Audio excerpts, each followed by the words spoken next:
Jeremy Birmingham from LettermanRow.com joins us now. And Jeremy, I suppose the way you view Ohio State's win over Indiana goes back to if you see the glass as being half empty or half full. Yes, the offense looked great, but the defense, once again, had issues. Is it possible to view the glass both ways? Because there is an obvious disconnect right now in Ohio State's offense versus its defense. Ohio State's offense is playing at an extremely high level. But even that wasn't great in the first quarter against Indiana, but the defense continues to give up big play after big play. Losing Nick Bosa, they're getting no pass rush against Indiana. Outside of what Chase Young did against Penn State, they really didn't get one that game either. He just kind of had some sort of superhuman contest. But now, one thing I will say about Indiana against Ohio State with the pass rush, particularly in the first half, we did see Peyton Ramsey mobile in the pocket. They did move the pocket around, a lot of quick releases. So he didn't set up in the pockets. There wasn't time for Ohio State to get any pressure. So give some credit to the Hoosiers, but absolutely you're right. In the first half, the defensive line for Ohio State was a non-factor. A non-factor on the defensive line, a non-factor on the offensive line, a non-factor in the secondary, a non-factor in the running game. As Urban Meyer said on Monday, there are problems at Ohio State right now, and you don't need to sugarcoat it to understand that this is A, a really good football team, but B, an imperfect football team. Winning the Big Ten is not enough for this football program. It shouldn't be enough for this fan base. I don't think it is either, which is why there is so much angst over the performance against Indiana. Let's talk about that rushing attack. We saw Ohio State try and run Dwayne Haskins. That tells you how much Ohio State thinks they have to get the rushing attack established, and they went so far as to run the quarterback. Yeah, I don't think that that's what Buckeye fans should want to happen. I don't think that's what Urban Meyer wants to happen, but I think that Ohio State understands to really get the full running game working at Ohio State, that involves some quarterback run, and they tried to do that with Dwayne Haskins against Indiana. It's not what Dwayne does. It's not his bread and butter, and it's not what anybody should want to see. When you have two running backs the caliber of Mike Weber and J.K. Dobbins, and an offensive line that averages 6'7", 310 pounds, you should be able to get a push up front. And for whatever reason, the last couple games here, and it's been Tulane, Penn State, and now Indiana, where they really have not been able to establish that up front. They did a great job against TCU. J.K. Dobbins had a real big day in Dallas, but since then there has just not been that push, that win at the line of scrimmage for the offensive line. One thing we might see this week against Minnesota is perhaps Tate Martell in those short yardage situations. I mean, I don't think that, again, I'm going to keep saying this tonight, I think, but Buckeye fans shouldn't want that. This offense should be able to go with Dwayne Haskins. He's a Heisman Trophy candidate. He's probably top two in the Heisman race right now with Tua Tagovailoa down at Alabama. Tate Martell obviously brings a different element to the offense, but that's something that should only happen when it's planned and the Buckeyes are out in front big, and you don't want to get into that system where you're rotating quarterbacks and taking somebody out of rhythm. They've not struggled to score, so let's not go crazy here. You know, they got stopped a couple times on 3rd and short and 4th and shorts, and that's obviously making Urban Meyer unhappy.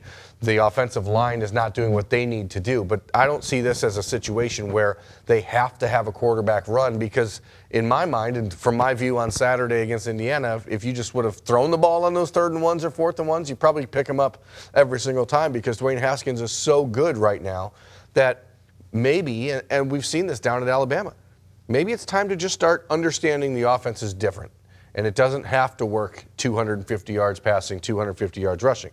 Maybe 350 passing and 150 rushing is good enough. Major reason why you can get away with 350 yards passing is because of the wide receivers. And as you wrote this week on LettermanRow.com, is it time to drop the interim tag from Brian Hartline's interim wide receivers coach? I certainly think so. I think Urban Meyer understands that. Ohio State understands that. He's not going to be going anywhere. Brian Hartline came straight out of the NFL, took a job as a quality control coach at Ohio State, making virtually no money after making millions of dollars in the NFL. There's not a lot of guys that would have done what he did, and he did that because he wants to be a coach, and he wanted to do it at his alma mater. He's put in the time.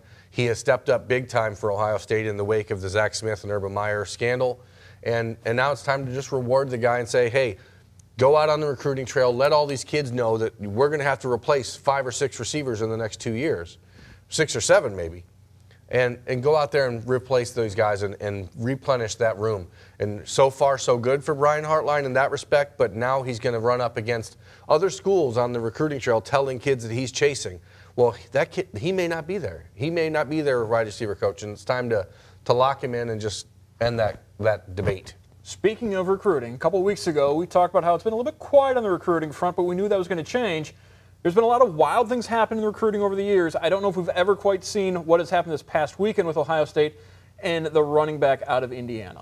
Yeah, Samson James, running back from Avon, Indiana. He's a four-star kid, top 10 running back in the country. Committed to Ohio State in March. Everything was peachy keen, and then Saturday he visited Ohio State for the game against Indiana. Sunday he told Ohio State he wasn't coming and then committed to Indiana. So, you know, it's one of those situations where we're living in a totally brand new world of college football recruiting, and this is a show me the love, show me the love, show me the love type of world. And Samson James is a player Ohio State wanted in their class. He's a player that they took over other great players that could have been in this class, like Devin Ford, a four-star running back who's committed to Penn State, Noah Kane, a four-star running back out of IMG Academy in Florida. These are guys they put off in order to take Samson James, and they had never once wanted to move on from Samson James.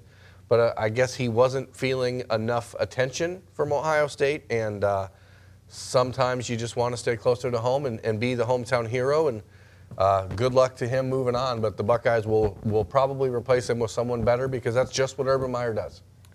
A little bit closer to home on the recruiting front, Toledo Whitmer's Kevon Butler went down to Columbus, and he was shown the love from Ohio State, walked away with an offer. Now, he's been verbally committed to Kentucky since this summer. He told me back in August, no chance he was going to go anyplace else. He was firm Kentucky, but now Ohio State dangles an offer out to him. Yeah, I don't think that no chance he goes anywhere else is going to hold at this point. Kevon Butler, as you mentioned, 6'3", 285-pound, three-tech defensive tackle in college.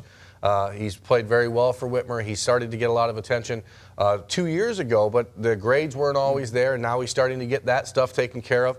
And now Ohio State's offered. He picked up an offer from Alabama over the summer, but that was obviously a little bit contingent on the academic stuff. He's going to visit Michigan State here in the next few weeks. He's going to visit Ohio State again officially for the Michigan game on November 24th. He's going to visit Kentucky a couple more times. Anything can happen here. If Kevon Butler handles his business off the field, he's going to be handling his business on the field next year at Ohio State. The big issue defensively has been the secondary, and you look at what Ohio State has done the last 4 or 5 years with the secondary, the BIA, best in America, because they've been continually sending guys to the NFL. You've got Denzel Ward in Cleveland, several interceptions already as a rookie for the Browns.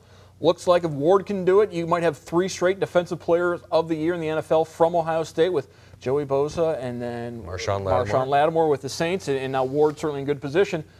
So are we seeing the effects of all these guys leaving Ohio State, going to the NFL in the secondary, or is this more the fact that Kerry Combs is no longer there? You got Taver Johnson and Alex Grinch handling the secondary now. I think it's a combination of both things. It is almost impossible to replace that high level of a player every year, and in Ohio State's case, 2 or 3 of them, with players of that same caliber. It just doesn't happen. No matter how good the recruits are coming in, they still need time to get seasoned and get better. Jeffrey Okudah was the #1 ranked cornerback in the country coming out of high school. Shaun Wade was the #2 ranked cornerback in the country coming out of high school in the same class. Kendall Sheffield was the #1 ranked corner in the country the year before that when he went to Alabama and then transferred to Ohio State from Blinn Community College in Texas. So the talent level is there. Damon Arnett's a 4-star guy. This is a really talented group. But when you lose a guy like Kerry Combs, and then you constantly have to replace player after player, and then you have 2 new coaches come in and handling the safeties and corners, and Taver Johnson and Alex Grinch, as you said, there's adjustments. And whatever it is, it's not working right now, and the Buckeyes have to get it fixed if they want to be a team that can compete with Alabama, Georgia, Oklahoma, Clemson, those teams on a national stage. This weekend, all Ohio State has to do is compete against Minnesota, and P.J. Fleck, the former Western Michigan head coach, the master of metaphors, P.J. Fleck. I don't know if you caught what he said after Minnesota lost to Iowa this past weekend, but he talked about how when you plant your crops, you expect all the crops to grow at the same rate. Well, you look at Minnesota, and this row over here is not growing well, but this row here is growing great. This row over here, not so much, but they're all growing, and they're all rowing the boat together. Is he more than just a master of the metaphor? He's a great young coach, and he is an energetic dude. People love him. He has to prove that he can win at Minnesota, and I don't know that anybody really can win at Minnesota in this current climate of college football. But PJ's going to find a way to get the best out of his guys.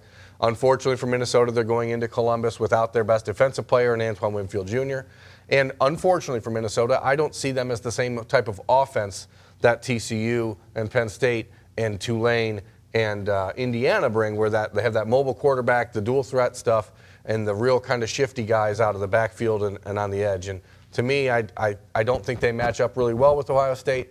I feel like there may be some crops being, wiped out this weekend in Columbus. You look at this Minnesota team, you mentioned Antoine Winfield Jr. out with the injury. Offensively, they've been decimated with injuries. They're starting a true freshman walk-on quarterback, something you do not see happen at Division I-A too often. Although the last time it happened was Texas Tech and some guy named Baker Mayfield. Worked out pretty good for Baker Mayfield, not so good for Texas Tech as he transferred to Oklahoma. But anyway, getting back to Minnesota, an offense that really is struggling to try and find out who they are because of the injuries. Yeah, I think that when you're starting a quarterback like that, you are doing that because you have no other options. It's not because he came into camp and was far and away the best player. It's because the guys that were there didn't do their jobs. For Minnesota and for PJ Fleck coming into this weekend, it's about getting better. It's about putting up a good effort on tape and going out there and trying to capitalize on what the Buckeyes don't do well. So you're going to see them try to throw it around the field, which I don't know is their strength, but that's what you're going to have to do to beat Ohio State. You're not going to run the ball in a traditional sense against Ohio State, even with the defensive line without Nick Bosa and as kind of shoddy as they've been. You're still not going to beat them up front. So if Minnesota's going to have a shot this week, they're going to need some misdirection. They're going to need some trick plays. They're going to need some big plays. And I just don't know that they have enough of them to really make an impact in Columbus this weekend. Thank you very much, Jeremy Birmingham from LettermanRow.com.